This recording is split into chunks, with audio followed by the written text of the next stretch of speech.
Government job in India BPSC teacher vacancy 2023 Hindi विषय की cut off कितनी हो सकती है। आंसर की जारी होने के बाद में जैसा कि आप सभी को पता है कि इसकी आंसर की जारी कर दी गई है और आंसर की आपने चेक कर ली होगी। आंसर की जारी होने के बाद में सेफ स्कोर कितना रह सकता है, कितने नंबर पर आपका सिलेक्शन होने वाला है, इस वीडियो में मैं आपको डिटेल से जानकारी बताने वाली हूँ। तो वीडियो आपके लिए काफ़ी ज़्यादा हेल्पफुल होने वाला है। वीडियो को बिल्कुल भी स्किप नहीं करें, बने रहे वीडियो के लास्ट तक। सबसे पहले हम डिटेल देख लेते हैं। प्रश्नों की अगर बात की जाए तो हिंदी के अंदर टोटल 80 प्रश्न पूछे गए थे, वहीं जीएस के अंदर 40 प्रश्न पूछे गए थे। तो आपका टोटल 120 नंबर का पेपर हुआ था। आपकी जो मेरिट बनेगी इसी में से बनेगी।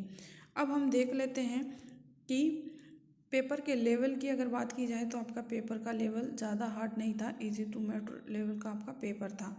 तो लगभग अगर बच्चों ने कम से भी कम 75 से 80 के बीच में क्वेश्चन किए होंगे, इतने तो अटेंडेंस रही होगी। अब हम देख लेते हैं कि इसमें बात आती है हिंदी के अंदर आपके कितने क्वेश्चन सही होंगे। तो आप ये मान के चलिए कि हिंदी के अंदर आपके 80 में से लगभग 65 क्वेश्चन और वहीं जीएस में 40 में से 20 क्वेश्चन, यानी जनरल कैटेगरी की अगर कट ऑफ की बात आती है तो आप ये मान के चलिए कि स्कोर जो आपका रहने वाला है जनरल कैटेगरी के अंदर वो 80 से 85 के बीच में रहने वाला है जनरल का। और बात आती है फीमेल कैटेगरी की तो 70 से लेकर के 80 के बीच में स्कोर रह सकता है। तो अब हम देख लेते हैं कि इसकी वैकेंसी की डिटेल। तो 4800 प्लस वैकेंसी है इस बार हिंदी सब्जेक्ट के अंदर, तो काफ़ी ज़्यादा वैकेंसी है। अब हम कट ऑफ देख लेते हैं कितनी जा सकती है। सबसे पहले हम देख लेते हैं जनरल कैटेगरी की कट ऑफ की। तो जनरल कैटेगरी की मेल कैंडिडेट की कट ऑफ 80 से 85 के बीच में रह सकती है। इतना स्कोर आपका रह सकता है क्योंकि फ्रेंड्स आपके पेपर का लेवल ज़्यादा हार्ड नहीं था। इसके बाद में हम बात कर लेते हैं फीमेल कैटेगरी की। तो 70 से 80 के बीच में स्कोर रह सकता है। अगर आपके इतने नंबर हैं तो आपका आराम से सिलेक्शन हो जाएगा। अब हम बात कर लेते हैं ईडब्ल्यूएस की कट ऑफ की। तो ईडब्ल्यूएस की कट ऑफ मेल कैंडिडेट की 75 से 80 के बीच में स्कोर रह सकता है। ईडब्ल्यूएस फीमेल कैटेगरी की अगर बात की जाती है तो आपके कट ऑफ में ज़्यादा डिफरेंट नहीं रहेगा, 73 से 78 के बीच में स्कोर रह सकता है ईडब्ल्यूएस के अंदर फीमेल कैटेगरी का। अब बात आती है ईबीसी की। ईबीसी की कट ऑफ कितनी रह सकती है मेल कैंडिडेट की, तो 75 से 78 के बीच में स्कोर रह सकता है।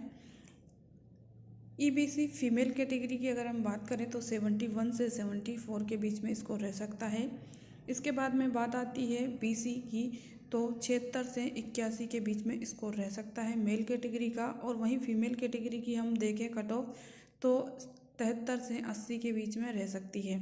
इसके बाद में एससी कैटेगरी की अगर कट ऑफ की बात की जाए तो 65 से 75 के बीच में स्कोर रह सकता है। एससी कैटेगरी फीमेल कैंडिडेट की अगर बात की जाए तो आप ये मान के चलिए कि 60 प्लस स्कोर रह सकता है एससी कैटेगरी के अंदर फीमेल कैटेगरी का। वहीं एसटी कैटेगरी की अगर बात की जाए मेल कैंडिडेट की तो 58 प्लस स्कोर रह सकता है। वहीं एसटी फीमेल कैटेगरी की अगर बात की जाए तो 57 प्लस स्कोर रह सकता है। तो फ्रेंड्स मैंने आपको जो ये कट ऑफ बताई है, आपको ये मैंने 120 में से बताई है। आप इसमें बिल्कुल भी कंफ्यूज मत होना। जो आपकी जो कट ऑफ बनेगी वो 120 में से बनेगी। अब मैंने इसको 80 में से नहीं बताया है, 80 प्लस 40 में से मैंने आपको कट ऑफ बताई है।